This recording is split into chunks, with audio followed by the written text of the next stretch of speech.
Cryptocurrency in the new year after Bitcoin took a huge dive in 2018. All eyes are looking ahead to what happens in 2019. 1 year ago, Bitcoin was at just over $19,000. Well, today, its value has fallen to just about $3,600. Let's bring in BlaKFX COO and EVP Kara Coppa. Thanks for coming on, Kara. Glad to be here. I thought Bitcoin was going to, like, what did John McAfee say? It's going to 500,000 by 2020? We all thought it was going crazy, but I think the cybersecurity issues are a big problem this year.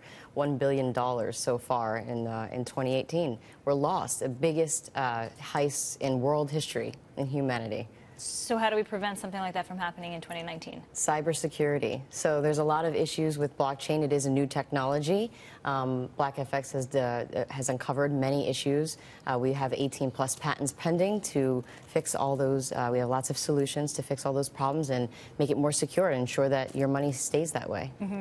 What is the future of cryptocurrency? You know, the appeal is that it's anonymous and untraceable. Mm-hmm. And if that's the case, then governments can't tax it and federal banks can't control the ebb and flow of currency so that they can't control inflation. So it makes central banks and governments either insolvent or worthless, which governments are going to fight that. So is cryptocurrency the future?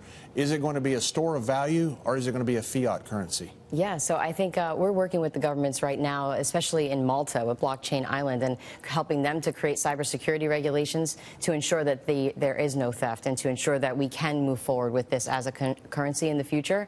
I think that as we see more asset-backed tokens, they're tokenizing buildings, highways, sports teams, right? Oh, wow. Fractionalizing different types of assets so that other people can get involved. It can go mainstream, but it has to be secure. But do you think, I'm sorry, I didn't mean to cut you off. Apologize, Kara. Do you think it'll be a currency? Do you think it'll be a currency that'll be widespread, or do you think it's just going to be a store of value like gold? Yeah, I think 2019 we'll start to see governments come on board and launch their own cryptocurrencies.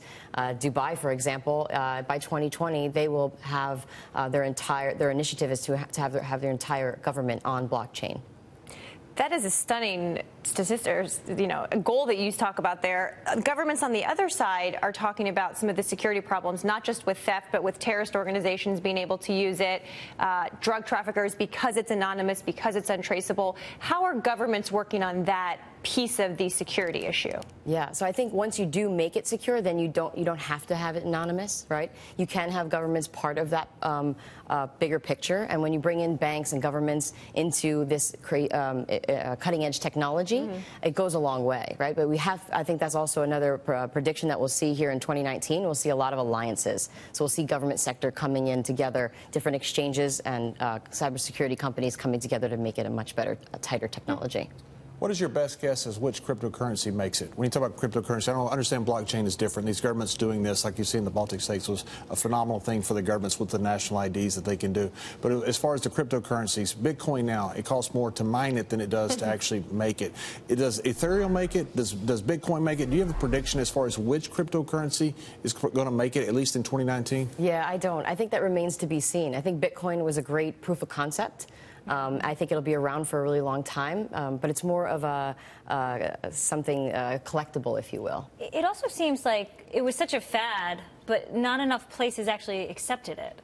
Another issue, right? So you need to have common liquidity pools, right? If you can't move your money from fiat to crypto and move it into e-commerce and be able to purchase something, it's really useless. Yeah, what's the point of having it? Exactly. Okay, so there will be a point of having it in 2019, or are we looking more towards 2020? Because these seems like big issues that you'd have to fix. Yeah, there are some major security issues, but I think that, again, BlaKFX has fixed many of those, and we're building really tight, secure solutions to license to different companies, and I think that will go a long way in making a much more stable environment. All right, Kara Coppa, thank you so much for sharing that with us. Thank you. Thanks we'll see what happens.